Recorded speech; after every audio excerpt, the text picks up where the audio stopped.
में आपका स्वागत है और मैं आज आपके इंग्लिश की बुक का फर्स्ट चैप्टर लेके आई हूँ, आइसक्रीम मैन। ये एक पोएम है जिसको रिचर्ड फील्ड ने लिखा है, जिससे कि हम गर्मियों के दिनों में देखते हैं एक आइसक्रीम वाले को आते हुए देखते हैं हम, कितना हमें अच्छा लगता है कि हाँ आइसक्रीम वाला आ गया इतनी गर्मी के मौसम में। तो उसी के ऊपर ये बेस्ड स्टोरी है, ये पोएम है। चलो उसको स्टार्ट करते हैं। पोएम स्टार्ट करने से पहले कुछ नए नए वर्ड्स पता कर लेते हैं, उनके बारे में जान लेते हैं, उसका मतलब क्या होता है। ब्लेज मतलब गरम या बहुत गरम, ज्वाला टाइप्स। ट्रेंडलिंग ट्रेंडलिंग मतलब लुढ़काना या ढकेलना। बीनीथ मतलब नीचे।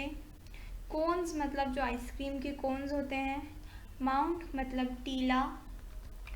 फिज मतलब झाग। क्लस्टर मतलब झुंड और थिक मतलब मोटा। चलो स्टोरी स्टार्ट करें। What is cool, sweet and creamy and wonderful to eat? ऐसी कौन सी चीज़ है जो ठंडी भी है, मीठी भी है, क्रीमी भी है और खाने में बहुत स्वादिष्ट है। Everyone's favorite treat, especially on a hot summer day, is an ice cream. सबकी मन पसंदीदा चीज़ जो एक आपको इनाम के रूप में भी दी जा सकती है, खास करके गर्मियों के दिनों में, एक आइसक्रीम।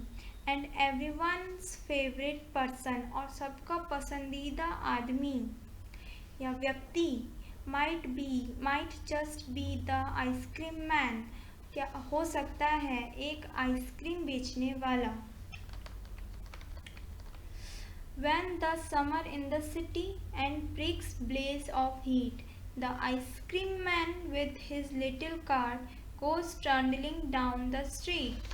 यहाँ पे बताया गया है कि शहरों में जब गर्मी होती है, बहुत जब गर्मी होती है, तो आपने देखा होगा कि रास्ते में एकदम आप अपने घर के बाहर भी आप बिना चप्पलों के निकल नहीं सकते। तो उसमें वही बताया गया, ब्रिक्स मतलब ईंटें इतनी गर्म हो रही होती हैं कि रास्ता इतना गर्म हो रहा होता है कि आप निकल नहीं सकते। तभी एक आइसक्रीम वाला अपनी छोटी सी हाथ गाड़ी को ढकेलते हुए सड़क पे आगे बढ़ रहा है। Beneath his round umbrella, oh what a joyful sight to see him fill the cones with mounds of cooling browns and whites. तभी उसको नीचे से मतलब उसके छाते के नीचे से देखते हैं कि कितना मनमोहक दृश्य है, कितना खुशनुमा दृश्य है, नज़ारा है देखने का कि वो फिल कर रहा है मतलब डाल रहा है कोन्स के अंदर, माउंट्स मतलब टीले, किसकी बच्चों, ठंडी ठंडी ब्राउन्स एंड वाइट्स मतलब भूरे रंग की और सफ़ेद रंग की क्या, आइसक्रीम। जैसे कौन कौन से फ्लेवर की बच्चों, वनीला, चॉकलेट, स्ट्रॉबेरी। वनीला हो गई, चॉकलेट हो गई और स्ट्रॉबेरी फ्लेवर्स की आइसक्रीम डाल रहा है, उसमें फिलिंग डाल रहा है माउंट्स कोन्स में, उनकी माउंट्स बना बना के। और chilly things to drink from the bottle full of frosty fizz, और ठंडी ठंडी पीने की चीज़ें जो कि हैं फिज मतलब झाग वाली और एकदम ठंडी वाली। ग्रीन ऑरेंज वाइट और पिंक, हरी, नारंगी और सफ़ेद और गुलाबी। उसके पास इन फ्लेवर्स की है मतलब इन कलर्स की आती है ना बच्चों ड्रिंक्स पीने के लिए गर्मियों में, कि आपको अलग अलग तरह की ड्रिंक्स मिलती हैं पीने के लिए, ठंडी वाली आपको ग्रीन कलर की, ऑरेंज कलर की, वाइट कलर की, पिंक कलर की, इसी के बारे में बताया गया है। His cart might be flower bed of roses, उसका जो हाथ गाड़ी है वो गुलाब के बिस्तर की तरह है। एंड स्वीट पीस और मटर की तरह, मीठे मटर की तरह। The way of the children cluster around, जिस तरह बच्चों का झुंड, मैंने बच्चों बताया था क्लस्टर मतलब झुंड, CLUSTER, क्लस्टर मतलब झुंड। जिस तरह बच्चों का झुंड उस आइसक्रीम वाले के पास खड़ा हो जाता है, as thick as honey bee, जैसे कि हनी मधुमक्खियों का झुंड एकदम, कितने सारे जब मधुमक्खियाँ आती तो एक साथ इतनी सारी आ जाती है ना कि ऐसा लगता है कितना बड़ा झुंड है, वैसे ही। तो बच्चों मैं ये स्टोरी एक और बार पढ़ रही हूँ, ये पोएम ध्यान से सुनिएगा। When the summer in the city and bricks blaze of heat, the ice cream man with his little cart goes trundling down the street. Beneath his round umbrella, oh what a joyful sight to see him fill the cones with mounds of cooling browns and whites, vanilla, chocolate, strawberry, or chilly things to drink from the bottle full of frosty fizz, green, orange, white, or pink. His cart might be a flower of bed of roses and a sweet pea. The way the children cluster round as thick as honey bee. बच्चों ये poem किसने लिखी है? Rachel fields ने। चलो ये poem हम यहीं पे ख़त्म करते हैं। अब चलो let's come to the exercise. New words. Blaze, BLAZE, blaze मतलब ब्राइट, फ्लेम और फायर। मैंने जैसे बताया था बहुत गर्म या आग की तरह, ज्वाला की तरह। Trundling, moving a small boat wheels मतलब किसी चीज़ को धकेलना। माउंट्स, हीप और पील मतलब किसी चीज़ का ढेर। Frosty, chill drink making a hissing bubbling sound मतलब किसी चीज़ के अंदर जैसे आप कोई कोक या कुछ हिलाते हो, शेक करते हो तो उसके अंदर से बुलबुले से आते हैं ना, उसी को बोलते हैं। Cluster, gather around, group of similar things मतलब किसी चीज़ को इकट्ठा करना या किसी चीज़ एक जैसी चीज़ों का group. Reading is fun. In which season the ice cream is popular. बच्चों इसमें हमें पूछा गया है कि कौन से सीज़न में आइसक्रीम बहुत पॉपुलर हो जाती है मतलब मशहूर हो जाती है। कौन सा सीज़न ऐसा होता है जिसमें हमको आइसक्रीम खाना बहुत अच्छा लगता है। तो बताओ बच्चों आप इसमें कौन सा सीज़न लिखेंगे, आपको कौन से सीज़न में आइसक्रीम अच्छा लगता है। नॉर्मली हर कोई कहता है हमको हर सीज़न में आइसक्रीम अच्छा लगता है, बट नहीं, एक पर्टिकुलर एक ऐसा सीज़न होता है जिसमें आइसक्रीम सबका फेवरेट होता है। तो मैं आंसर बता रही हूँ। The ice cream is popular in the season in the summer season. कौन से सीज़न में बच्चों? गर्मियों में। The ice cream is popular in the summer season. ठीक है बच्चों, मैं क्वेश्चन एक और बार पढ़ रही हूँ और उसका आंसर भी एक और बार बताऊँगी। In which season ice cream is popular. In which season ice cream is popular. कौन से सीज़न में आइसक्रीम पॉपुलर होती है मतलब आइसक्रीम को कौन से सीज़न में पसंद किया जाता है सबसे ज़्यादा। The ice cream is popular in the summer season. In the summer season गर्मियों में आइसक्रीम को बहुत पसंद किया जाता है।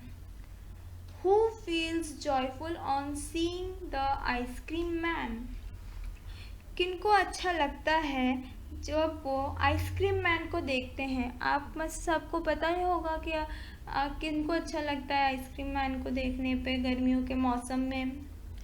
Who feels joyful on seeing the ice cream man? Ice cream man को देख के किनको अच्छा लगता है। The children feels, आंसर बच्चों में बता रही हूँ। The children feels joyful on seeing the ice cream man. The children, CHILDREN, children feels joyful on seeing the ice cream man. Question number 3. Name the different flavors of ice cream the ice cream man has in his cart.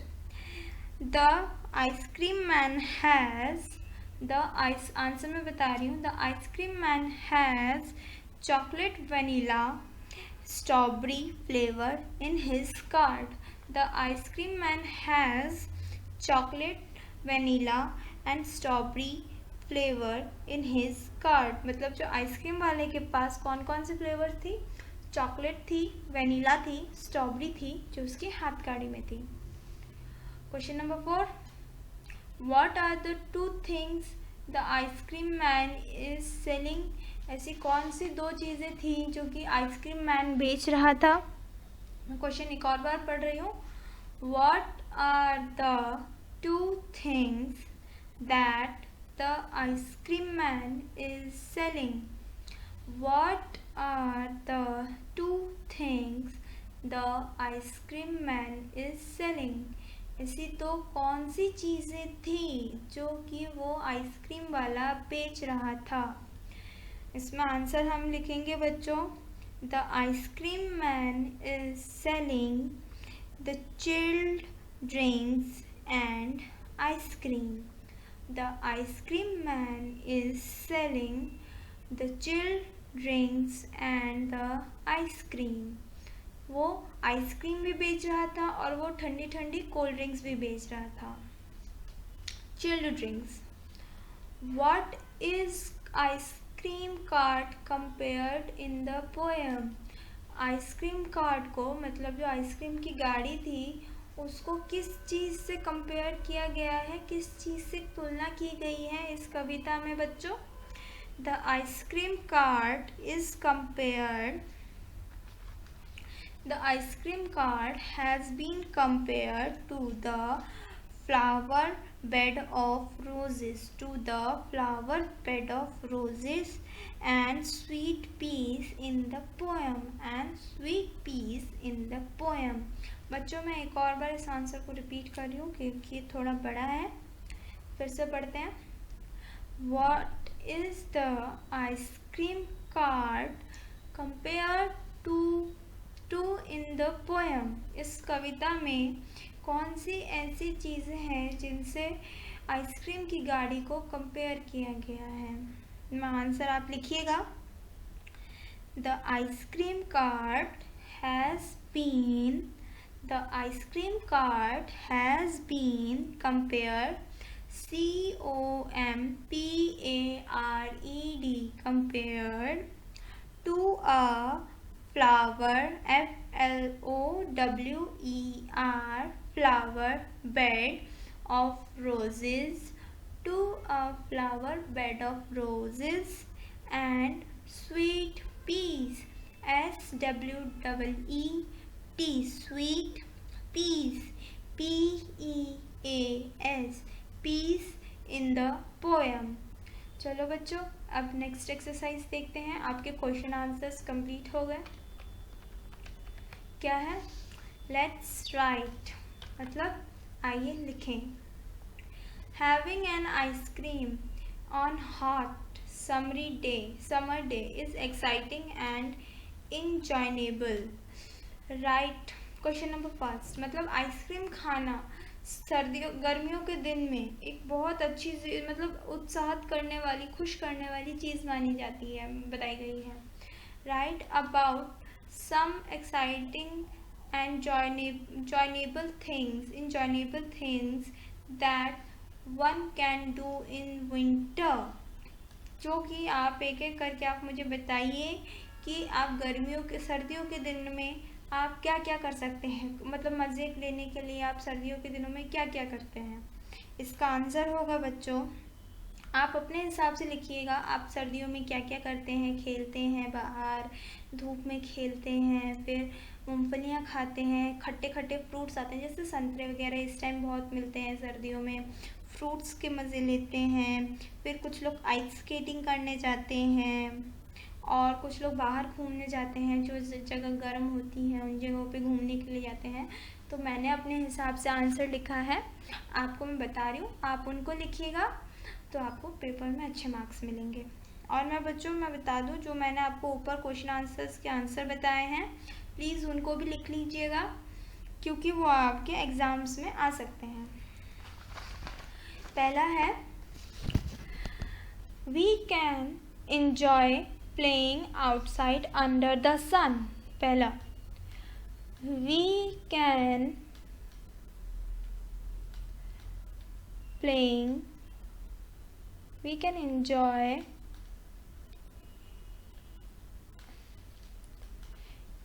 enjoy playing under the sun.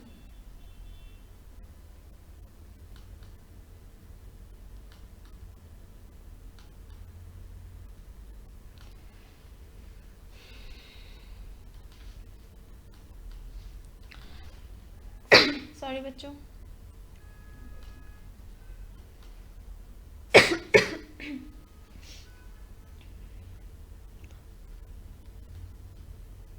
दूसरा, we can eat citrus fruits and groundnuts. We can eat citrus fruits and groundnuts. हाँ जी बच्चों, दूसरा आपने लिख लिया। We can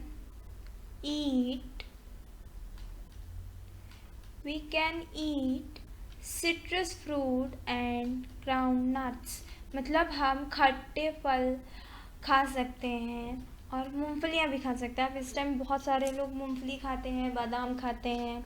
ऐसा तो हम गर्मियों में नहीं खा सकते ना, क्योंकि ये गर्म होते हैं। Eat groundnuts and citrus fruit. Question number third point है, मतलब we can go for ice skating. हम लोग आइस स्केटिंग के लिए पार्क जा सकते हैं, मतलब जो बड़े बड़े पार्क्स होते हैं मॉल्स वगैरह में, वहाँ पे आप आइस स्केटिंग करने के लिए जा सकते हैं। मैं फिर से बोल रही हूँ बच्चों, we can go for ice skating. We can go for ice skating. लिखिएगा third point, we can go for out ice skating. Skating की spelling SKATING, SKATING, ice skating. Fourth है आपका पॉइंट हो जाएगा, फोर्थ पॉइंट हो जाएगा आपका, we can visit a hotter place nearby. मतलब कि हम अपने आसपास कोई गर्म जगह में भी घूमने जा सकते हैं। जैसे आपके आसपास कौन कौन सी गर्म जगह है बच्चों, वहाँ पे भी आप घूमने जा सकते हैं।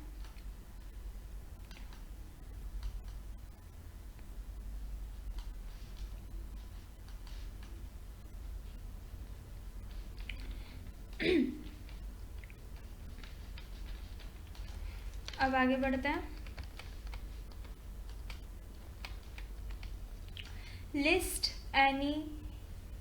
As many summer activities can you do. आप गर्मियों में कौन कौन सी एक्टिविटीज़ कर सकते हैं, उनके बारे में लिखिए।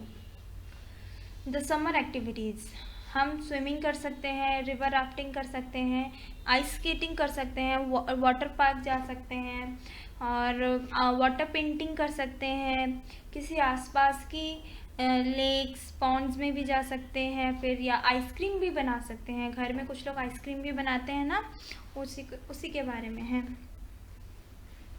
तो मैं पहला बता रही हूँ, लिखिएगा स्विमिंग, SW, समर एक्टिविटीज़ डाल के यहाँ पे समर एक्टिविटीज़,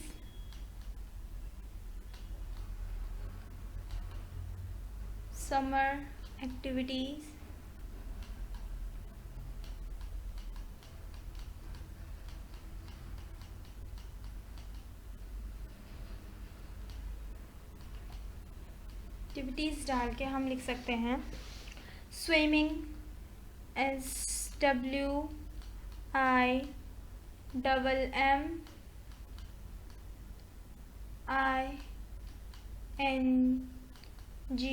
स्विमिंग।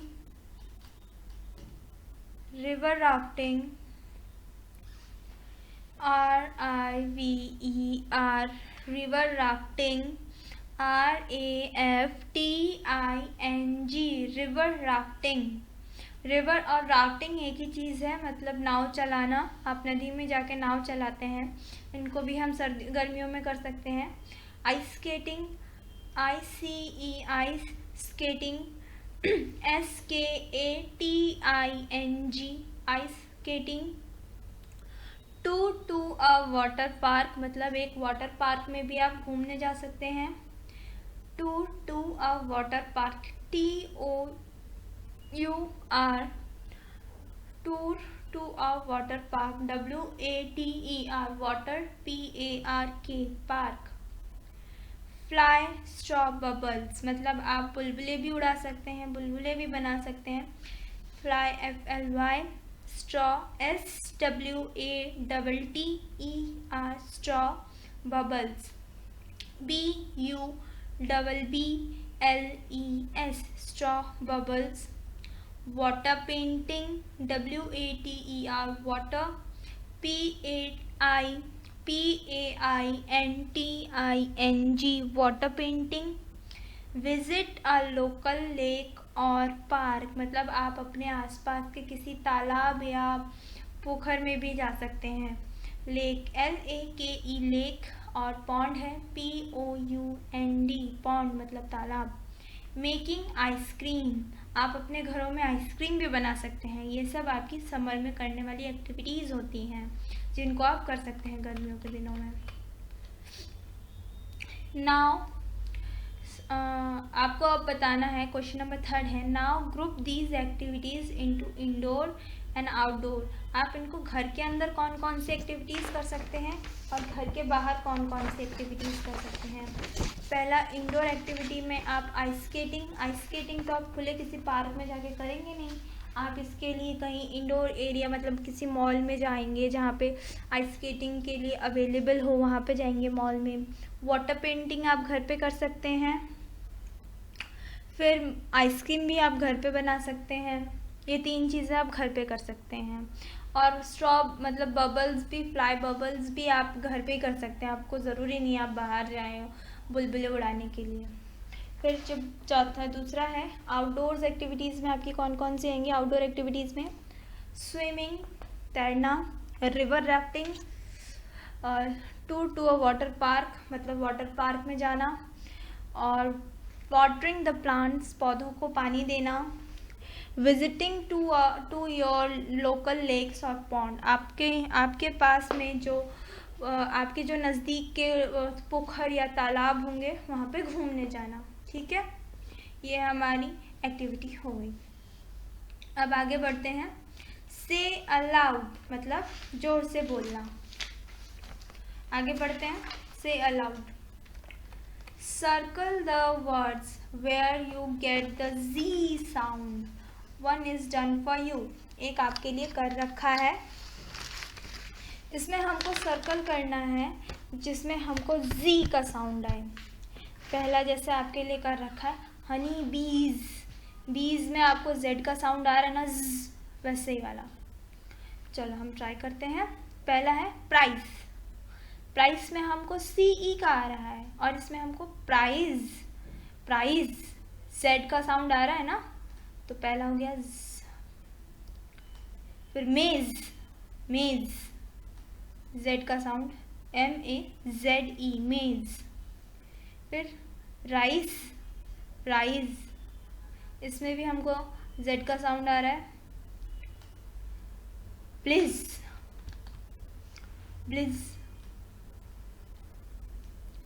फिज,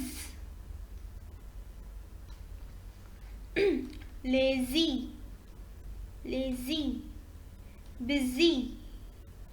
बिजी, जिसमें बच्चों हमको Z का साउंड दिया गया है हमको उसी में सर्कल करना है, बिजी।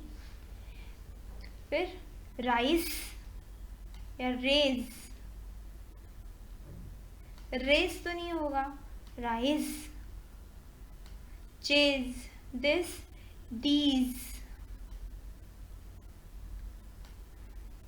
चेज नहीं आएगा, दिस नहीं आ रहा, फ्रॉस्टी में भी नहीं आ रहा। ठीक है बच्चों, हम आगे बढ़ते हैं। अब let's listen and tell the sound that these words in the poem produce.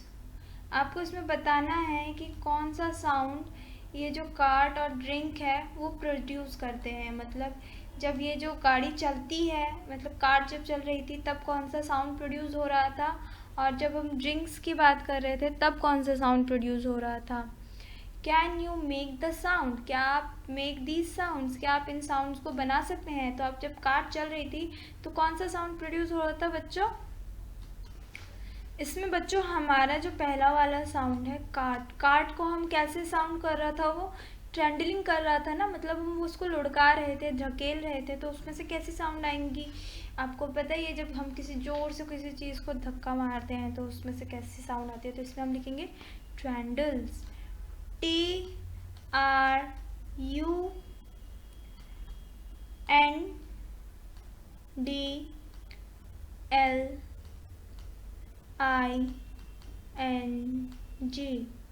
ट्रेंडलिंग्स, मतलब हम जब उसको धक्का मारे थे तब उसकी साउंड आई थी। और ड्रिंक्स की कैसे साउंड थी बच्चों? फिज, फिज, FIZZ, फिज, FIZZ, फिज। या हेजिंग साउंड, हम उसको हेजिंग साउंड भी बोल सकते हैं। हम जब उसको खोलते हैं, बॉटल को खोलते हैं तो एक से आवाज़ आती है ना, हेजिंग बोलते हैं उसको, या hedging sound. HISSING,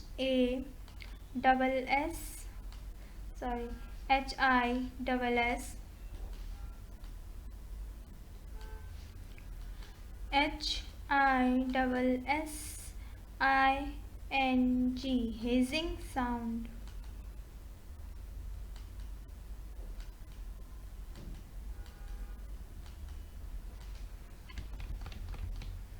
What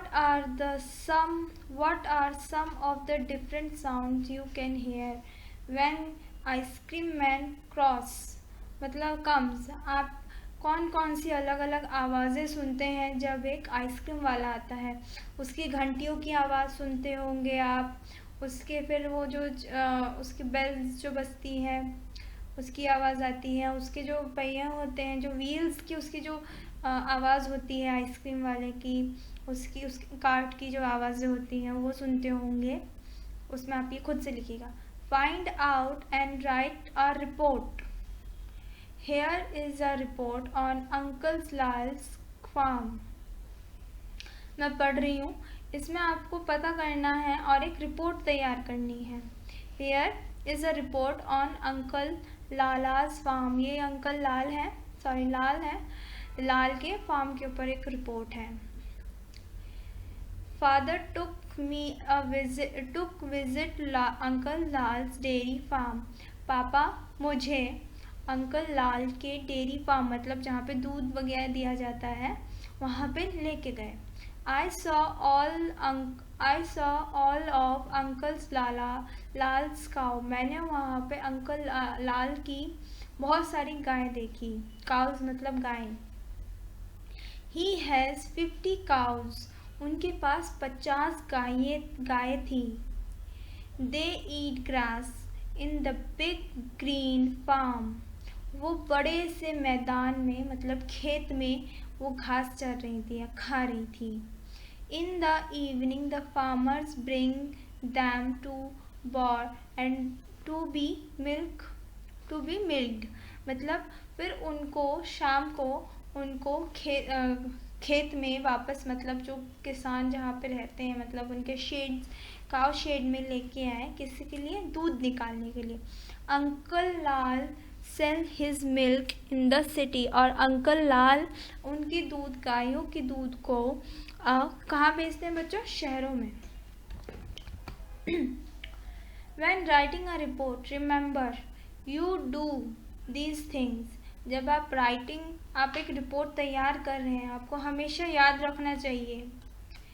Thinking of good titles, आपको हमेशा एक अच्छे टाइटल, मतलब एक अच्छा शीर्षक लिखना चाहिए। राइट इट करेक्टली, उसको सही से लिखना चाहिए। कीप टू योर सब्जेक्ट, आपको उसके विषय में पता होना चाहिए।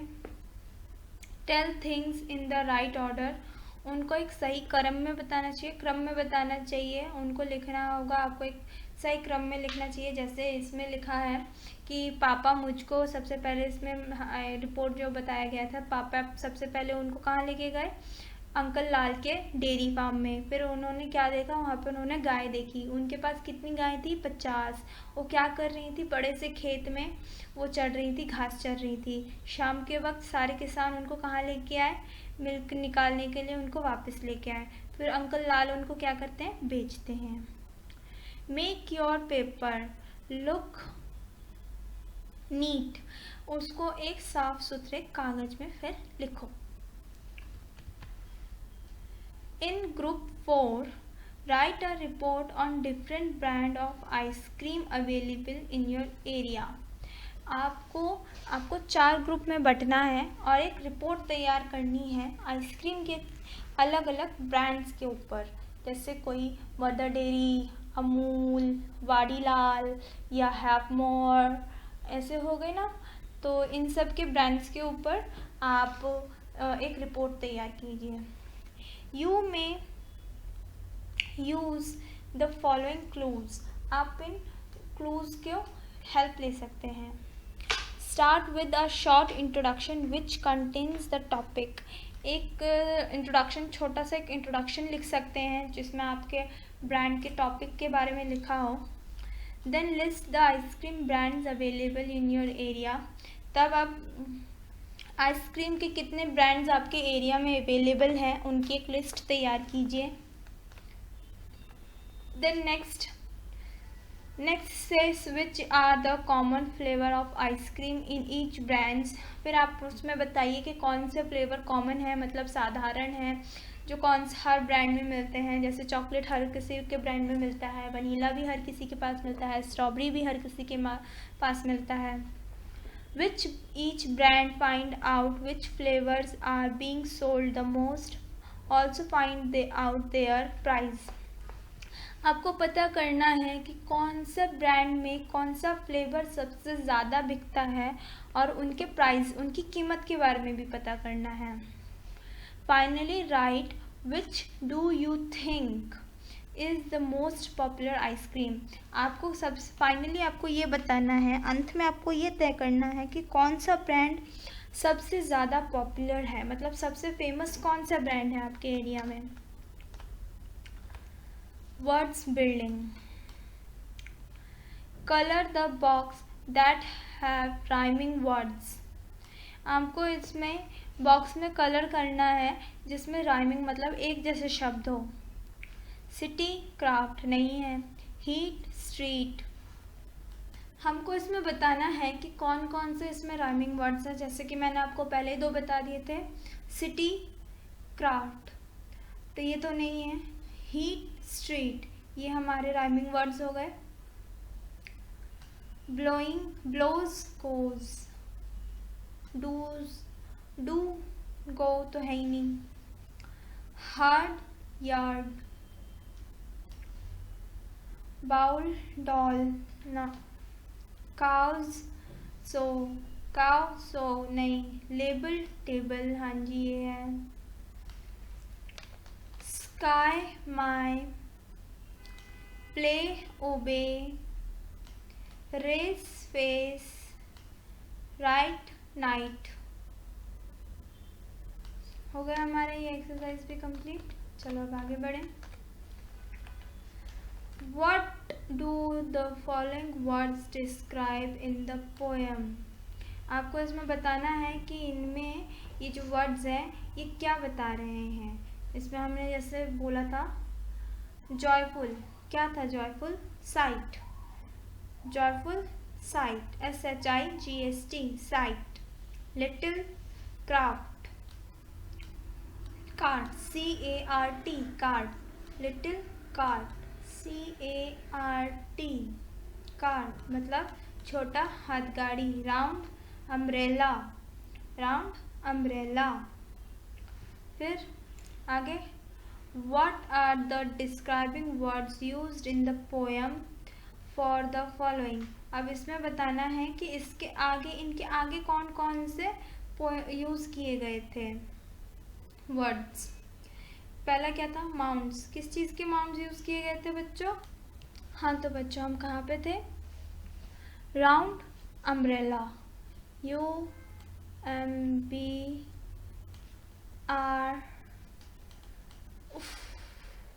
सॉरी बच्चों हम नीचे पे थे। Right are the describing words used in the poem for the following. मॉन्ट्स के लिए बच्चों हम लोगों ने क्या यूज़ किया था वहाँ पे? Cooling browns and whites, cooling browns and whites. उसमें हम फिल क्या कर रहा था? वो आइसक्रीम ही तो फिल कर रहा था ना। कौन कौन से? ठंडी ठंडी कूलिंग ब्राउन्स एंड वाइट। दूसरा क्या था बच्चों? फ्लेवर। कौन कौन से फ्लेवर थे उसके पास? चॉकलेट, वेनीला, स्ट्रॉबेरी, ये सब उसके पास फ्लेवर थी, चॉकलेट, वेनीला और स्ट्रॉबेरी। फिर तीसरा बच्चों cluster. A thick as honeybees, thick as honeybees मतलब ऐसी इतनी मोटी जितनी कि मधुमक्खियों का झुंड। ठीक है बच्चों, अब हम अपनी नेक्स्ट एक्सरसाइज स्टार्ट करते हैं। फन टाइम मतलब मस्ती का समय। Colour the box with the colour of flavours mentioned in each. In box को कलर करना है जो फ्लेवर आपको मेंशन किए गए हैं। जैसे चॉकलेट के लिए हम लोग ब्राउन कलर यूज़ करेंगे, वनीला के लिए वाइट, ऑरेंज के लिए ऑरेंज कलर, ब्लैक करेंट के लिए बच्चों आप कौन सा कलर यूज़ करेंगे, जो भी आपको पसंद हो। ब्लैक करेंट वैसे रेड होता है। स्ट्रॉबेरी आप पिंक कलर यूज़ करेंगे। रास्पबेरी के लिए भी आप रेड कलर यूज़ कर सकते हैं या डार्क पिंक यूज़ कर सकते हैं। बटर स्कॉच आप ब्राउन और येलोइश का कॉम्बिनेशन होता है बटर स्कॉच। पिस्ता के लिए आप लाइट ग्रीन का यूज़ करेंगे। सेकंड है draw and colour your dream ice cream. आपकी जो सपनों में आप जैसी आइसक्रीम खाना चाहते हो उसी को ड्रॉ करना है। यहाँ पे ये आपका होमवर्क है। Describe it using interesting describing words, the colours, flavours, size, how it looks, taste, feels etc। आपको उसमें बताना भी है कि उसका कलर कैसा होगा, उसका साइज़ कैसा है, उसका फ्लेवर कैसा है और वो दिखने में कैसा है, उसका टेस्ट कैसा है और वो खाने में कैसा लगता है। ठीक है बच्चों, और यहाँ पे एक और एक्सरसाइज है। Have you ever seen the kulfi, eaten kulfi, the ice cream from north India. आपने कभी कुल्फी खाई है जो कि नॉर्थ इंडिया से बिलोंग करती है, मतलब उत्तरी भारत से बिलोंग करती है। The following sentence describe how it's served, but they are not in correct order.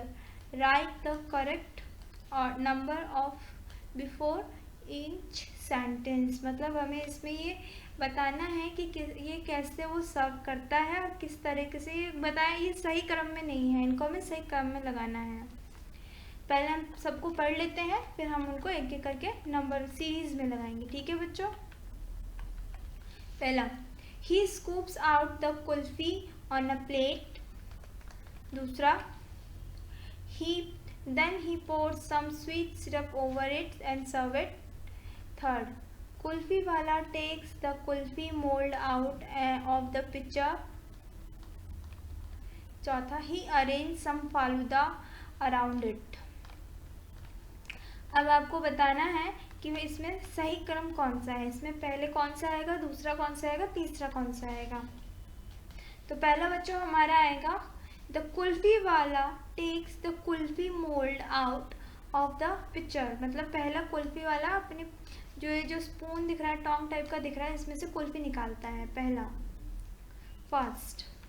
Then second he scoop out the kulfi on a plate, second। Third, he arranged some faluda on it, around it। Third, fourth, then he pours some sweet syrup over it and serve it। ये fourth है, तब इसमें वो एक मीठी सी एक syrup डालता है और उसको हमको प्लेट में सर्व करता है। ठीक है बच्चों, यहीं पे आपका ये चैप्टर ख़त्म होता है। मैं आपको मिलूँगी आपके अगले चैप्टर के साथ, तब तक के लिए bye bye, take care.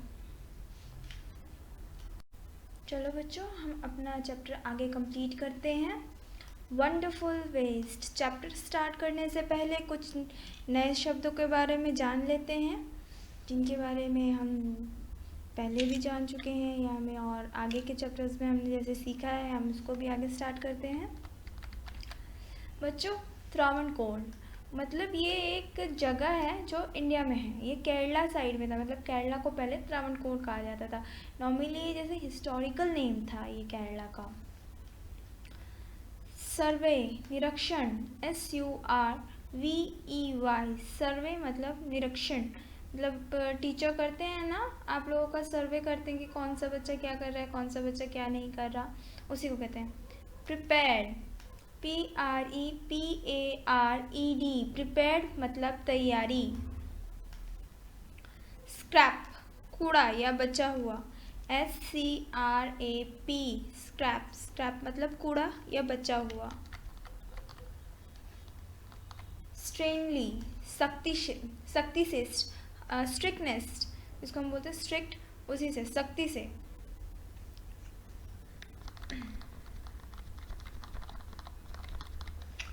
Flashed, अचानक।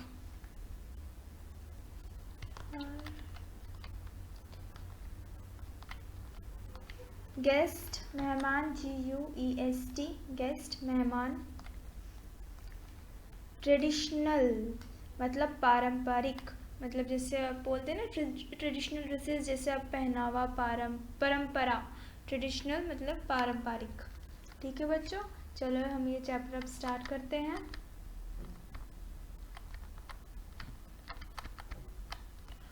Once the Maharaja of Travancore ordered a grand dinner in his palace. एक बार की बात है, जो त्रावणकोर के महाराजा हैं वो आदेश देते हैं कि उनके महल में एक रात का शानदार भोज आयोजन किया जाए। मतलब जो मैंने जैसे बताया था, त्रावणकोर आपका बच्चों केरला साइड में पड़ता है। पहले केरला को त्रावणकोर कहा जाता, मतलब त्रावणकोर के जो राजा थे उन्होंने कहा था कि उनके महल में रात को शानदार भोजन या भोजन आयोजन किया जाए। In the afternoon before the dinner the Maharaja entered the kitchen to survey the dish that had been prepared for the feast. दोपहर के समय महाराजा किचन में जाते हैं कि मतलब निरीक्षण करने के लिए कि रात वो भोज के लिए किस चीज़ की तैयारी, मतलब क्या बनेगा। जैसे आप लोग जाते होगे ना स्कूल से आने के बाद कि आपकी मम्मा किचन में क्या कर रही है, क्या नहीं बना रही है आपके लिए, उसी तरह तो महाराजा भी जाते हैं देखने के लिए कि उनके दावत के लिए कि रात को क्या क्या बनेगा, वो देखने के लिए महाराजा जाते हैं किचन के अंदर दोपहर में। What are you going to do those the vegetable scraps? महाराजा पूछते हैं। He asked the cook, pointing to the basket of scrap near the cook. महाराजा पूछते हैं कि तुम इन सब कटी हुई बची हुई सब्जियों का क्या करोगे। कुक से पूछते हैं, मतलब रसोइये से पूछते हैं उस सब्जियों की टोकरी की तरफ इशारा करते हुए। The cook replied, "They are waste. We will throw them away." जो रसोइया होता है वो जवाब देता है, ये बेकार है, ये कचरा है, हम इनको फेंक देंगे, ये किसी काम की चीज़ नहीं है। फिर you cannot waste all these bits and pieces of vegetables. Find a way to use them. तब महाराजा बोलते हैं कि नहीं, तुम इन सब चीज़ों को ऐसे बेकार नहीं फेंक सकते, तुम इनको दोबारा यूज़ करने का, मतलब दोबारा इसको इस्तेमाल करने का तुम एक तरीका निकालो, कोई उपाय निकालो कि तुम दोबारा इन सब्जियों को, बची हुई सब्जियों को यूज़ कर सको। The Maharaja command sternly and walk away. फिर जो महाराजा होते हैं उन्होंने सख्ती से आदेश दिया और वहाँ से चले गए। The cook was in a fix cook and kept staring at the vegetable scrap for some time. जो रसोइया था वो थोड़ी देर के लिए कंफ्यूज हो गया, मतलब दुविधा में पड़ गया। इन अ फिक्स का मतलब कंफ्यूज होना, दुविधा में पड़ना।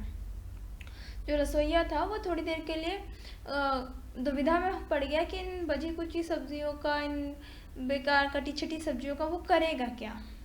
थोड़ी देर उसको ऐसे घूरता रहा सब्जियों की टोकरी को।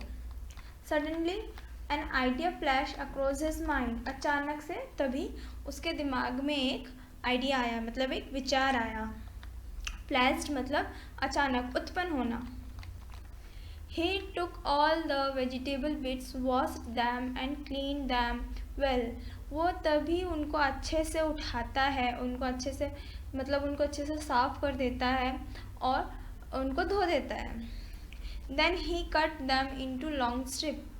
और फिर वो उनको सब्जियों को, बची हुई सब्जियों को लंबी लंबी पट्टियों में काट देता है। He put them into a huge pot and placed it onto the fire. फिर to cook, फिर जो रसोइया होता है वो उन कटी हुई सब्जियों को एक बड़े से बर्तन में डाल देता है और फिर उस बर्तन को आग के ऊपर चढ़ा देता है जिससे वो पकना शुरू हो जाए। The next, he ground some fresh coconut, green chillies and garlic together. फिर उसके थोड़ी देर उसके बाद वो कुछ ताज़े नारियल, कुछ हरी मिर्च और थोड़े से लहसुन को एक साथ पीसता है। ही एड्स द पेस्ट, इन सबको पीस के इनका पेस्ट बनाता है। And some salt to the cooking vegetables, फिर वो उस पेस्ट को और थोड़ा सा नमक को इन पकती हुई सब्जियों में मिला देता है। इन सब्जियों, ये जो हमने बनाई बढ़इये ने मतलब रसोइये ने जो बनाई थी ना नारियल की और हरी मिर्च और लहसुन के एक साथ जो उसने पेस्ट बनाया, उसमें थोड़ा सा नमक मिला के उन उबलती हुई पकती हुई सब्जियों में वो मिला देता है। अ टेम्पटिंग स्मेल, टेम्पटिंग मतलब अच्छी सी, मनमोहक। A tempting smell started coming from the pot, एक अच्छी सी खुशबू जो मन को अच्छी लगे, मनमोहक सी खुशबू उस बर्तन में से आने लगी। Now he whipped some curd and add into the curry, फिर उसने थोड़े से दही को फेंटा और उस कड़ी में मिला दिया। He also poured a few spoons full of coconut, फिर उसने कुछ चम्मच भर के नारियल का तेल डाला। And decorate the dish with the curry leaves, और जो डिश है उसको कड़ी पत्ते से सजा दिया। Lo and behold the new dish was ready, ये देखिए जो उसकी नई डिश थी वो तैयार हो गई। The cook served this new dish to the guest at that evening, जो रसोइया था उस नई डिश को, मतलब वो जो नया उसने जो भोजन बनाया था उसको वो शाम को मेहमानों के सामने परोसने वाला था। एवरीवन वॉज ईगर मतलब उत्सुक, सब उत्सुक थे। To know the name of the new dish, सब जो मेहमान जो थे वो बहुत उत्सुक थे कि उस जो नई डिश है, वो जो नया भोजन है उसका नाम क्या है। द कुक थॉट, जो रसोइया था वो सोच रहा था। Then a name came to his mind, फिर तभी अचानक उसके दिमाग में एक नाम आया। ही नेम्ड इट अवियल, उसने उसका नाम अवियल दिया। Avial become famous all over Kerala, avial अब पूरे केरला में बहुत मशहूर हो चुका था।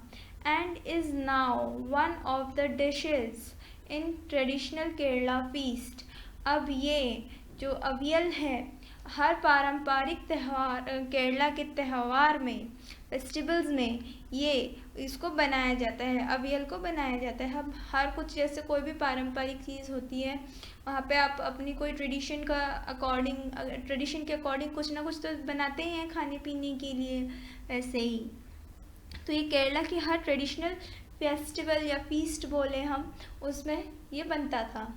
And imagine it all can come from a basket of waste, ये जो अवियल जो आया ये कहाँ से आया बच्चों, जो सब्जियां बेकार थी जिनको ये रसोइया फेंकने वाला था। क्या इसीलिए कहते हैं बच्चों हमें कभी भी चीज़ों को वेस्ट नहीं करना चाहिए, हमें उसका दोबारा यूज़ करना चाहिए, हमको सोच समझ के उसको फेंकना चाहिए कि कोई चीज़ कभी वेस्ट ना हो पाए। चलो ये चैप्टर को हम यहीं ख़त्म करते हैं, आगे बढ़ते हैं। न्यू फ्रेजेस मतलब कुछ नए words. In a fix a situation hard to escape from, मतलब ऐसी सिचुएशन, ऐसा स्थिति जिससे आप भाग ना सको। Flash across the mind, suddenly think of मतलब अचानक से कोई बात दिमाग में आ जाए। Lo and behold, look what a surprise, ये क्या हुआ मतलब कोई एक अचानक से कोई चीज़ हो जाना। Traditional feast, a hearty meal for many guest served on the special occasion, मतलब एक सबकी मनपसंद फेवरेट, जो बोलते हैं हम जैसे सबके मनपसंद फेवरेट जिसको सर्व किया जाए सभी मेहमानों के सामने कोई खास मौके पे, ओकेजन मतलब मौका। रीडिंग इज़ फन, बच्चों ये क्वेश्चन आंसर्स हैं, चलो हम इनके क्वेश्चन आंसर्स को ट्राई करते हैं। पहला क्वेश्चन है what were the preparations in the palace for. There were, मैं आंसर बता रही हूँ, there were preparations for a grand feast in the palace.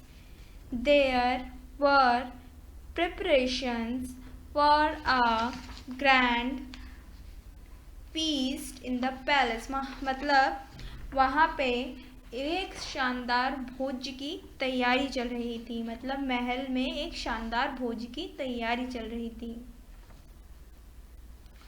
Why did the Maharaja go into the kitchen in the afternoon? महाराजा रसोई में दोपहर के समय क्यों गए? The Maharaja went to the kitchen. The Maharaja went to the kitchen because to see what dish had been prepared for the feast। मैं फिर से बोल रही हूँ। The Maharaja went to the kitchen because to see what dish had been prepared for the feast। बच्चों फिर से मैं एक और बार तीसरी बार ये वाला बता रही हूँ क्योंकि थोड़ा सा बड़ा है। क्वेश्चन भी बता रही हूँ, मैं रिपीट कर रही हूँ। Why did the Maharaja go into the kitchen in the afternoon? महाराजा रसोई में दोपहर के समय क्यों गए? आप बच्चों जैसे कि हमने देखा कि महाराजा क्यों गए थे, आपको मैंने पहले भी एक दो बार आंसर में बताया है, मैं फिर से एक बार रिपीट कर रही हूँ।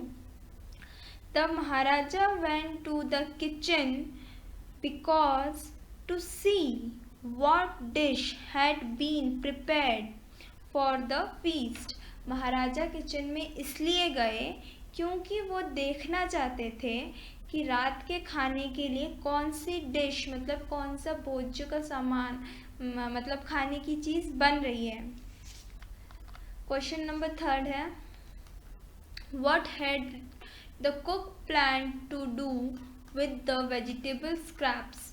मतलब जो रसोइया था उसने उन बची कुची सब्जियों का क्या करने का सोचा, उन बची कुची सब्जियों के साथ क्या करना चाहता था वो जो रसोइया था। The cook had planned to throw away the scrap vegetable। फिर से एक बार आंसर रिपीट कर रही हूँ मैं। The cook had planned planned to throw throw away the vegetable scrap। ठीक है बच्चों। Question number 4, ingredients are the things that are used to make a dish। Circle the ingredients of avial in the box। आप बताइएगा कौन कौन सी चीज़ों से अवियल बना था। पहला क्या था बच्चों? Vegetable scraps, chillies, coconut, garlic, curry leaves और कर्ड। ठीक है बच्चों। अब question number 5, state whether the following are true और फॉल्स। हमें बताना है कि कौन सा सही है और कौन सा गलत है। The king had ordered a dinner in the palace. राजा ने आदेश दिया था उसके महल में रात्रि का भोज के लिए, मतलब रात्रि भोज का आयोजन किया जाए। ये तो किंग ने आदेश, मतलब राजा ने आदेश तो दिया ही था, तो ये सही है, मतलब ट्रू है।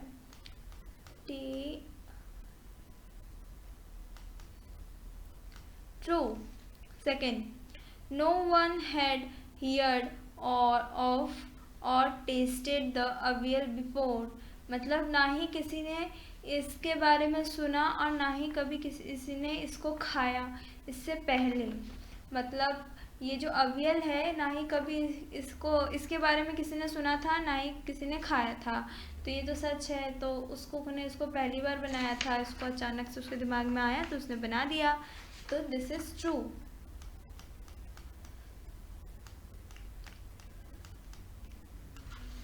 The cook had planned to make the another dish using the scrap vegetable। क्या कुक का कोई और प्लान था इस मतलब इन स्क्रैप वेजिटेबल से कुछ दूसरा कुछ करने का? उसमें उसको तो कुछ भी प्लान नहीं था। उसने तो अचानक इसके दिमाग में आया कि इससे अवियल बना दिया जाए। उसने तो सोचा था इनको फेंक देंगे। उसको तो नहीं पता था ना कि इसका राजा इसको आदेश दे देगा कि हाँ नहीं, इससे तुम्हें कोई नई डिश बनानी है, कोई नया खाने की चीज़ बनानी है, तो इसलिए हम इसमें फॉल्स कर देंगे।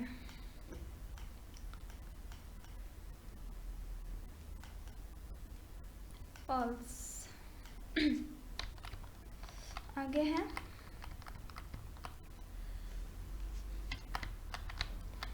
ये है A recipe of is listed of direction to prepare the dish.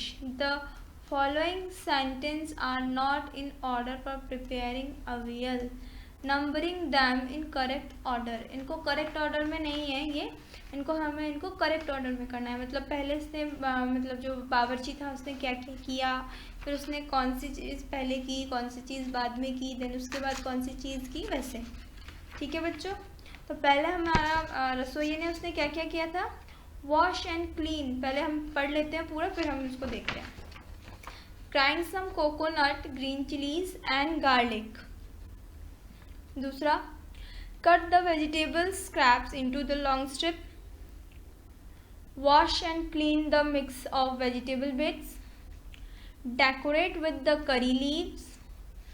whip some curds and mix it in. Pour some coconut oil on top. Avial is ready. अब चलो बच्चों हम इनको पता करते हैं कौन सी चीज़ पहले आएगी। तो इन्होंने हमारे लिए कर रखा है, पहला वाला तो इन्होंने बता रखा है, wash and clean the mix of the vegetable bits. इन्होंने पहले रसोई ने उसको अच्छे से धोया, फिर उसको साफ किया था। फिर दूसरे में क्या किया था, cut the vegetable scrap into the long strip. उस मतलब रसोई ने उन सारी बची कुची सब्जियों को लंबी लंबी पतली पतली पट्टियों में काटा था, तो ये हमारा हो जाएगा दूसरा।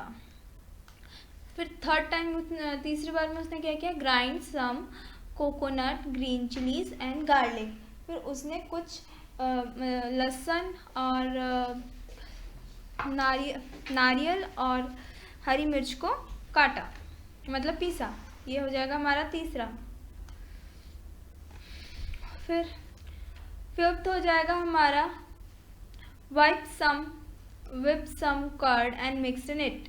फिर फोर्थ हो जाएगा हमारा, whip some curd and mix it in। फिर उसने थोड़ी सी दही को एक साथ फेंट के फिर उस कड़ी में मिला दिया था, तो ये हमारा हो जाएगा फोर्थ।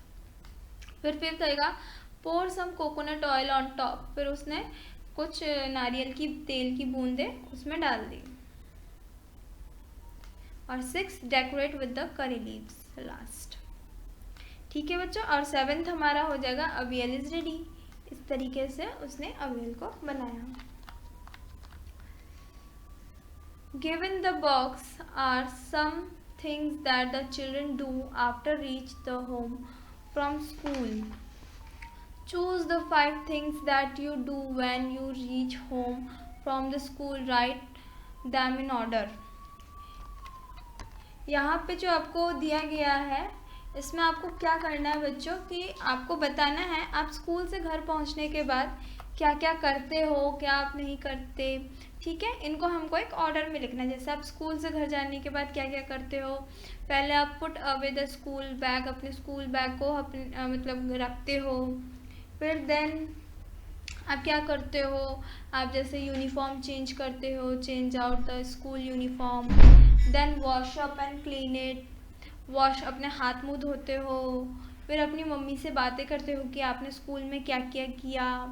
फिर अपना दोपहर का खाना खाते हो, फिर टीवी देखते हो। जो भी आप करते हो उनको यहाँ पे कर लेना। ठीक है बच्चों, let's talk.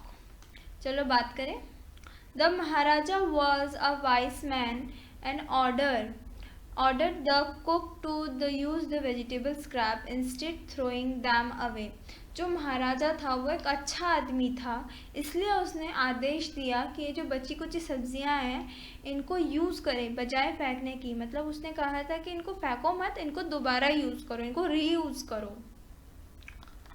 Name some of the things which are thrown away at home और इन स्कूल।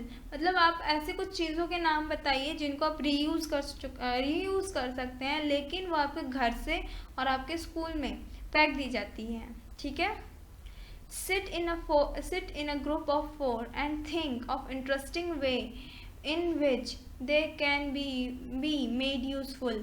आप इनको मतलब 4 का ग्रुप बनाओ और उनके बारे में सोचो। जो आपने बेकार चीज़ सोच के उनको फेंक रखी है, उनको आप दोबारा कैसे इस्तेमाल में लाए, उनके अच्छा इस्तेमाल सोचो। Put up your finding on the black board. जो चीज़ें आपने पता की है, जिन चीज़ों के बारे में आपने ढूंढा है कि इनको हम दोबारा यूज़ कर सकते हैं, उन सब चीज़ों के बारे में ब्लैक बोर्ड में एक लिस्ट बनाओ।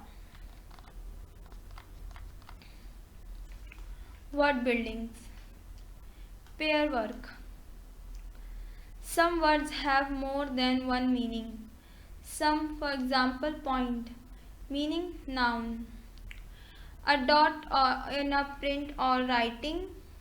Full stop, decimal, the number you score in the game. मतलब ये जो पॉइंट वर्ड है, इसके हमें 2 मीनिंग बताए जाते हैं। एक हम उसको संज्ञा के रूप में भी यूज़ कर सकते हैं और उसको हम वर्ब के रूप में भी यूज़ कर सकते हैं, मतलब क्रिया के रूप में भी यूज़ कर सकते हैं। संज्ञा के रूप में हम कैसे यूज़ कर सकते हैं, जैसे आप कोई सेंटेंस लिख रहे हैं तो लास्ट में हमने उसको डॉट देके फुल स्टॉप करके हमने उसको वहीं पे ख़त्म कर दिया। और डेसिमल का और यूज़ हम कैसे कर सकते हैं बच्चों, पॉइंट का इस्तेमाल हम लोग जैसे कोई नंबर लिखते हैं 1.2, यहाँ पे मैं लिख के दिखा रही हूँ आपको 1.2, 4.5, ऐसे करके जो डेसिमल वाले डिजिट होते हैं या आपको स्कोर करते हैं, उसी को कहते हैं पॉइंट। ठीक है, जैसे आप 1.2, 1.3 कहते हैं ना, वैसे ही। और इसको हम वर्ब के लिए कैसे शो करते हैं, वर्ब में मतलब क्रिया के रूप में कैसे यूज़ करते हैं, टू शो और कॉल अटेंशन टू समथिंग, मतलब किसी चीज़ को दिखाते हुए, किसी चीज़ के ऊपर इशारा करते हुए। जैसे मैं कहूँगी पॉइंटिंग दिस बुक, मैं इस बुक की तरफ इशारा कर रही हूँ, मतलब मैं इस बुक की तरफ देख के बता रही हूँ, इशारा करते हुए बता रही हूँ, मैं कोई क्रिया कर रही हूँ ना, मतलब मैं इसको दिखा रही हूँ, इस चीज़ के बारे में बता रही हूँ, तो इसी को वर्ब के रूप में यूज़ करते हैं। Look up the following words in the dictionary. They may have more than one meaning. List of these meaning.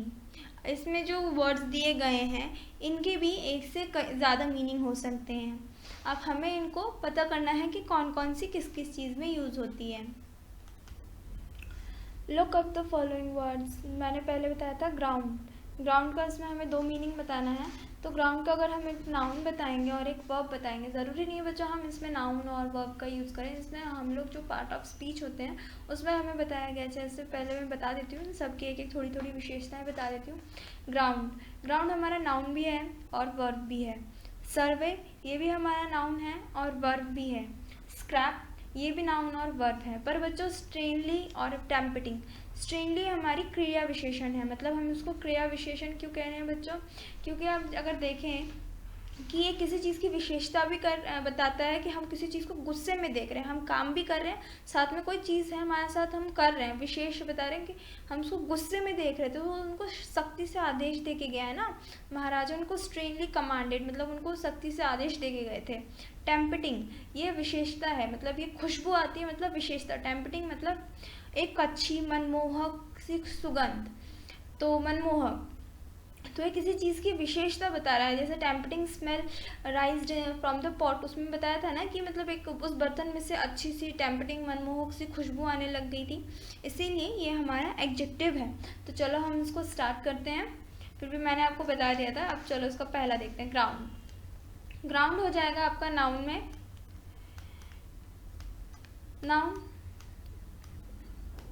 Noun को अगर देखें, सरफेस ऑफ अर्थ मतलब ज़मीन का एक टुकड़ा या ज़मीन की सतह। एन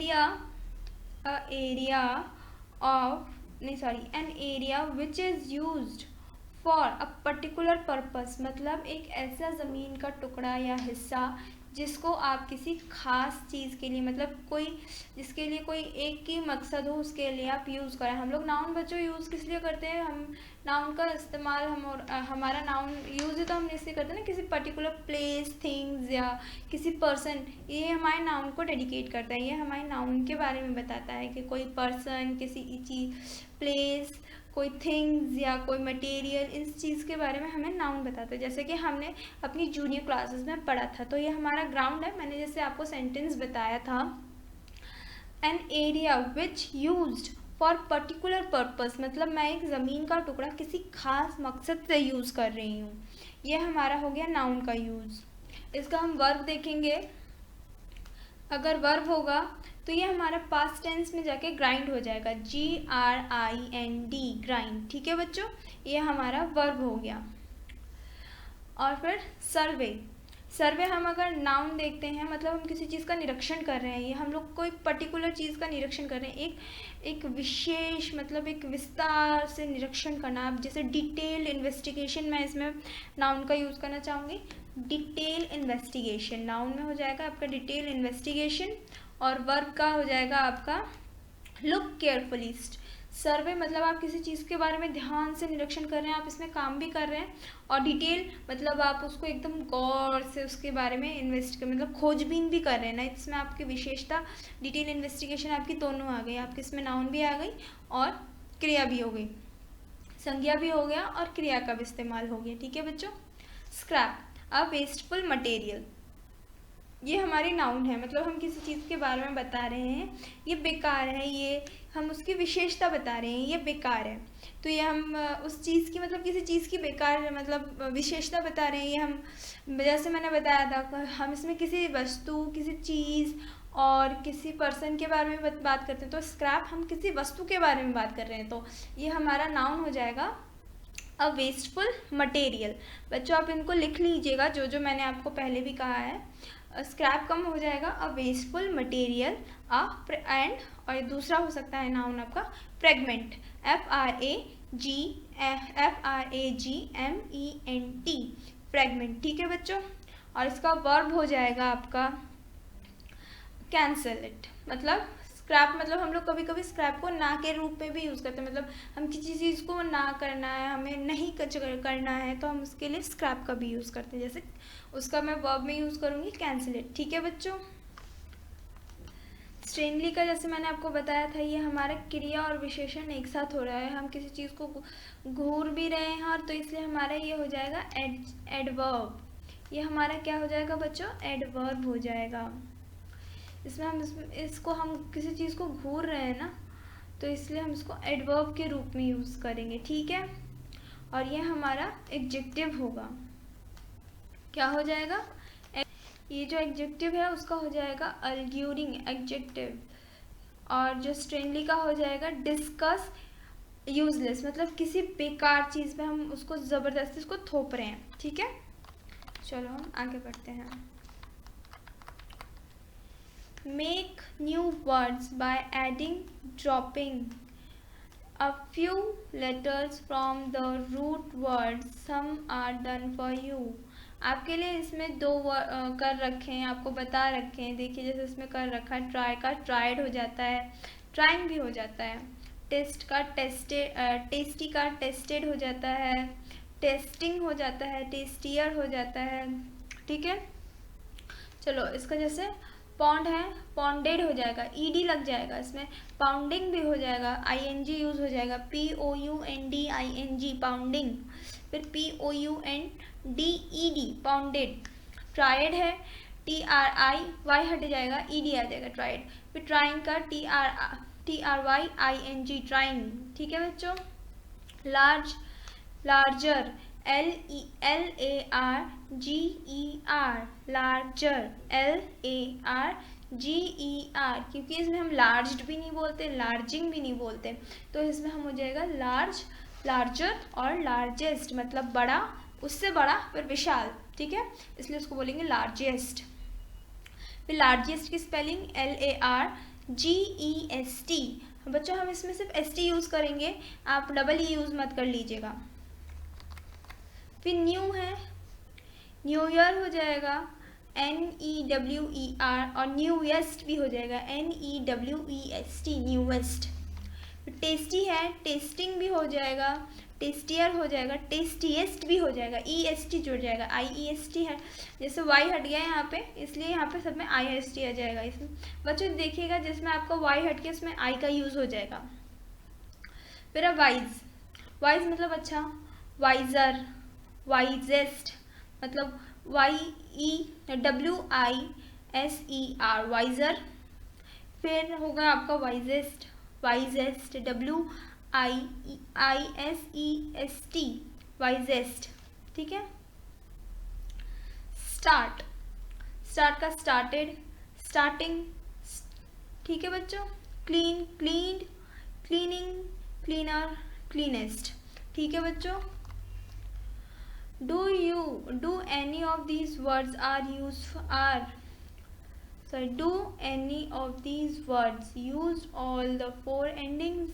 Yes, clean, clean में हमने सब चारों का यूज़ किया। फिर टेस्टी, टेस्ट में भी हमने चारों का यूज़ किया, ठीक है बच्चों, ठीक है। इसमें हमारा क्लीन और ये tasty. Find out, find out, name foods, first name food that is made in your home festival. आपके घरों में ऐसी कौन सी चीज़ है, बताना है कि आपके घर में, sorry, name foods that is made in your home. आपके पहला है फॉर फीस्ट और फेस्टिवल, आपको बताना है कि कौन से मतलब दिनों में, त्योहारों में या कोई ख़ास मौके पे आपके घर में क्या क्या बनता है। When you are unwell, जब आपकी तबीयत खराब होती है तब आपके घर में क्या बनता है। एवरी डे, रोज़ आपके घर में क्या खाने को बनता है। Share the information with your friends, ये जो आपका इन्फॉर्मेशन है इनको आपके दोस्तों के साथ भी शेयर करें, मतलब बांटें, एक दूसरे से पूछें उनके घर में त्योहारों पे या कोई ख़ास मौके पे क्या क्या बनता है, या जब वो लोग बीमार होते हैं तब उनके घर पे उनके लिए क्या बनता है, और रोज़ाना उनके घर पे खाने के लिए क्या बनता है, ठीक है बच्चों। Avial is a dish made in Kerala. Do you have a similar dish in your own state made from a mix of many vegetables? What is called? Note down the ingredients used to make it. Write down the recipe. Present attractively and display on the class board. You can draw and sketch the pictures too. मतलब देखो इसमें बोला गया है कि जैसे अवियल जैसा केरला में बहुत फेमस है, क्या आपके घरों में भी कि कोई ऐसी डिश बनती है बहुत सारी सब्जियों को मिला के, आपके वहाँ पे भी, आपके स्टेट मतलब आपके राज्य में, आपके होम टाउन में भी कोई ऐसी पारंपरिक डिश है जो सिर्फ आपके राज्य में ही बनती है, उसको क्या बोला जाता है। अपनी नोटबुक में इनके इंग्रेडिएंट्स, मतलब इसमें कौन कौन सी सामग्रियाँ पड़ती हैं, इसमें क्या क्या डलता है, उसकी सामग्री के बारे में पता कीजिए। उसकी रेसिपी उसके बारे में लिखिए, उसकी रेसिपी के बारे में, मतलब उसकी सामग्री के बारे में लिखिए कि उसमें क्या क्या जाता है, उसमें कौन कौन सी सब्जियां जाती हैं, वो किस तरह बनती है, रेसिपी मतलब किस तरह। फिर इसको अपने पूरी क्लास के सामने एक अच्छे से तरीके से इसको आप पेश कीजिए, जैसे आप अपने बोर्ड पे प्रेजेंटेशन दे रहे हो। प्रेजेंटेशन के थ्रू इसको अपने क्लास में, यह आपका होमवर्क है, इसको आपको खुद ही करना पड़ेगा। और इसकी आप ड्राइंग भी बना सकते हैं और या तो इसका पिक्चर भी वो करते हैं, चिपका सकते हैं। सेकंड है बॉम्बे करी। One day mother in law of Sheetal, sorry बच्चों, ये बैम्बू करी है। बैम्बू मतलब बांस, आपने जैसे देख ही रहे होंगे इमेज में है bamboo curry. Have you ever eaten a dish made of bamboo, क्या आपने कभी कोई ऐसी चीज़ खाई है, कोई ऐसे खाने की चीज़ खाई है जो बांस से बनी हो। Let's read this picture story and find out which part of bamboo can be cooked and eaten. आप चलो पता करते हैं, इस स्टोरी को पढ़ते हैं और पता करते हैं कि बैम्बू का कौन सा ऐसा हिस्सा है जो खाया जाता हो, पका के खाया जाता हो। One day The mother-in-law of a Santhal bridegroom cooked a special dish for him when he visited her. एक बार की बात है, संथाल बच्चों एक आदिवासी जनजाति है जो कि इंडिया में पाई जाती है और एक संथाल लैंग्वेज भी होती है। ब्राइडग्रूम मतलब दुल्हा दुल्हन, ठीक है बच्चों। कुक्ड है अ स्पेशल डिश, एक मतलब एक बार की बात है, उनकी जो सासू माँ होती है उनके लिए एक खास डिश बनाती है और जब वो उनसे मिलने जाते हैं। जो ब्राइडग्रूम होते हैं दूल्हा दुल्हन, मतलब दुल्हन अपनी माँ के घर गई होती है अपनी माँ से मिलने, जो दुल्हन की माँ होती है वो उनके लिए एक खास डिश बनाती है, मतलब एक खास तरह का खाना बनाती है जब वो उनसे मिलने जाते हैं। दिस करी इज़ डिलीशियस, ये करी स्वादिष्ट है बच्चों। डिलीशियस मतलब स्वादिष्ट। व्हाट इज़ इट, ये क्या है, ये पूछता है। The mother in law pointed at the bamboo door, जो सासू माँ होती है वो दरवाजे की तरफ, मतलब बांस के दरवाजे की तरफ इशारा कर रही होती है। Next morning just as he was about to leave, अगले ही दिन वो जाने वाले थे। He remember that there was no bamboo in his village, तभी उसको याद आता है कि उनके गांव में कोई बांस नहीं है, बांस के पेड़ नहीं हैं। So he remove the bamboo door and carrying it with him lets for this home, मतलब हिज होम। अगले फिर वो क्या करता है, ये जो लड़का होता है वो अपने ससुराल का दरवाज़ा लेके ही चला जाता है, मतलब वो जो उसकी मदर इन लॉ के, जैसे उसकी मदर इन लॉ इशारा करती है ये दरवाज़ा है, तो वो बहुत उदास होता है। उसको लगता है कि उसकी मदर इन लॉ उसको जाने के लिए बोल रही होती है। तो फिर उसको याद आता है कि हमारे गांव में तो बांस मिलते ही नहीं है, बांस के पेड़ होते ही नहीं हैं। तो जैसे ही फिर अगले दिन जैसे ही वो लोग जाने लगते हैं तो तभी वो उस बांस का जो दरवाज़ा होता है उसको उठा के अपने घर की तरफ चल देता है। On reaching his village he told his wife making करी विद द बैम्बू डोर, जैसे ही वो अपने घर पहुंचता है तो वो अपनी पत्नी से बोलता है कि एक करी बनाओ इस बांस के दरवाजे की सहायता से, मदद से। She was shocked. How can I make a curry out of the bamboo door?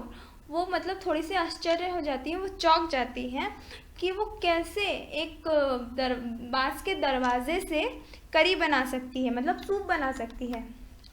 Come, I will help you by chopping up the bamboo, he said. फिर वो दूल्हा कहता है कि ठीक है, मैं तुम्हारी मदद कर देता हूँ इन बांसों को काटने में। His wife boiled it and boiled it. उसकी जो पत्नी थी उसको वो उबालती रही और उबालती रही। Later when her husband tasted it, he said, "Too hard to eat. You don't know how to cook." फिर बाद में जब उसके पति ने उसको खा के देखा, टेस्ट किया, तो उसने कहा कि ये कितना सख्त है, तुमको इसको बनाना ही नहीं आता। उसने कहा you don't know how to cook, तुमको खाना बनाना नहीं आता, तुम नहीं जानती कि इसको कैसे बनाया जाता है। His wife add more water and boiled it, उसकी पत्नी ने उसमें और पानी डाला, फिर उसको उबाला और उबाला। It still too hard, I can't eat it, उसने कहा ये अभी भी बहुत सख्त है, मैं इसको खा नहीं सकता। The in-laws came to visit the young couple at the evening. जो उसके सास ससुर थे शाम के वक्त उनसे मिलने आए। They all laughed that his foolishness. वो सभी उनकी इस मूर्खता पे हंसने लगे। The mother-in-law said, जो उनकी सासू माँ थी उन्होंने कहा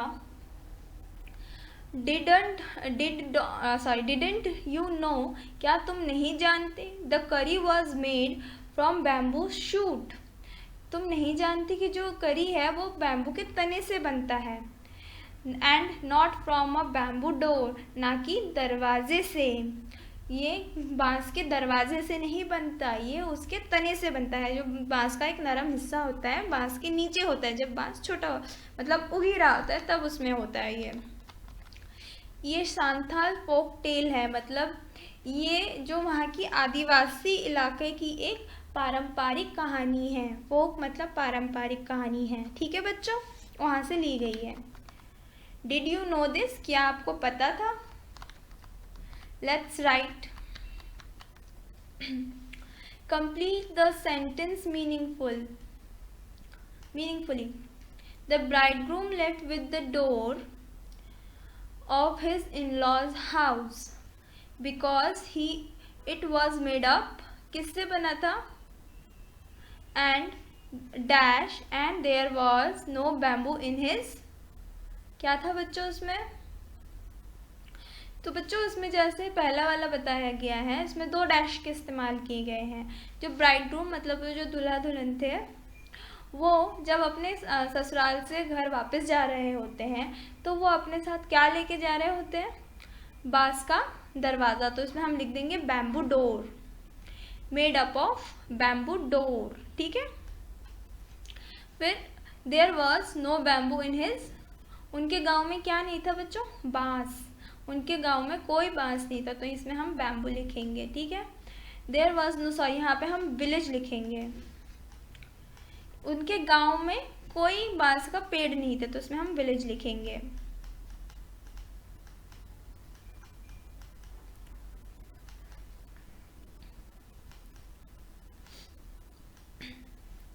Bridegroom was unable to have bamboo curry in the end because, जो दूल्हा दुल्हन थे मतलब जो जोड़ा था, वो लास्ट में वो जो बैम्बू करी थी वो क्यों नहीं खा पाए?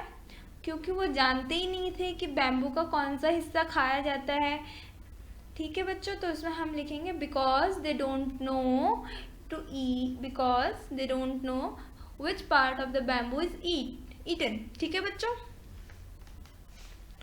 बच्चों इसमें हार्ड टू ईट होगा, HARD। The bridegroom was unable to have the bamboo curry in the end because hard to eat, क्योंकि वो बहुत सख्त है ना खाने में, hard to eat।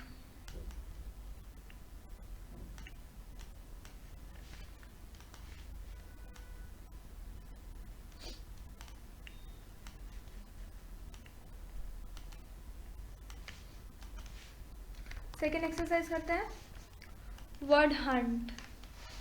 Fill in the blanks with the words from the story. हमें इन वर्ड्स को लेना है स्टोरी में से, इसमें हमें सही वर्ड्स पता करने हैं। The bridegroom went to visit his, किनके घर गए थे? Mother in law, visit his mother in law. देखो आपने बच्चों पहले ऊपर स्टोरी में भी लिखा गया है, मैं दिखाती हूँ ऊपर की तरफ, यहाँ पे लिखा है the bridegroom visit her mother in law, इसमें हम लोग इसमें मदर इन लॉ लिख देंगे, ठीक है बच्चों।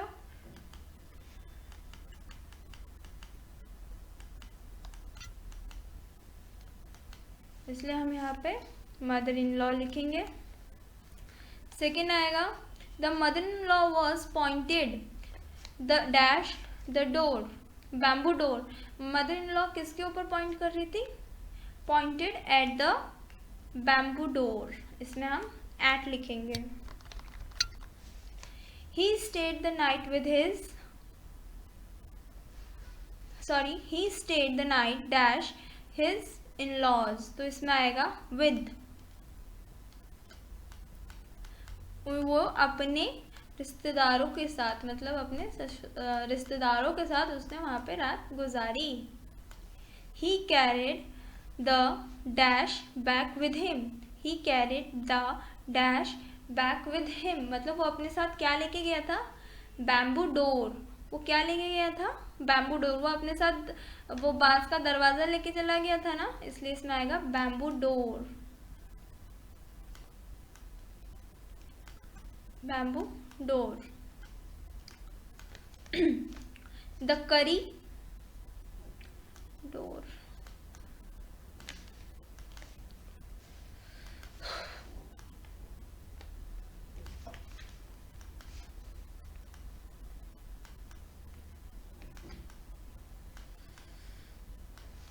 the curry was made up dash bamboo shoots, वो करी किससे बनती थी? बैम्बू के तने से। तो इसमें हम लिखेंगे शूट, मतलब तना, made up from bamboo shoot, इसमें हम फ्रॉम लिखेंगे। ठीक है बच्चों, से allowed, impatient, impatient, impatient, delicious, delicious, delicious, boiled, boiled, boiled, chopped, chopped, bamboo, bamboo, begin, begin। से अलाउड बच्चों, अब हम मेरे साथ पीछे पीछे बोलिए, impatient, impatient, इधर भी वही लिखा है impatient, इसमें शंट है, इसमें हम टंट टी आ रहा है ना, और इसमें हम शंट यूज कर रहे हैं, एस यूज कर रहे हैं। impatient, टी का साउंड आ रहा है, इसमें श का साउंड आ रहा है, एस एच। ठीक है बच्चों, डिलीशियस, डिलीशियस, इसमें हम सी यूज कर रहे हैं, शश, एस एच। शश में हमारा साउंड हमेशा एस एच का आता है, पर हम स्पेलिंग क्यों लिखते हैं शश, DELICIOUS, डिलीशियस, और डिलीशियस, तो हमारा साउंड एच एस का आता है, एस एच का आता है। Boiled, boiled, chopped, chopped, bamboo, bamboo, begin। ठीक है बच्चों, थैंक यू। उम्मीद करती हूँ आपको ये चैप्टर समझ में आया होगा।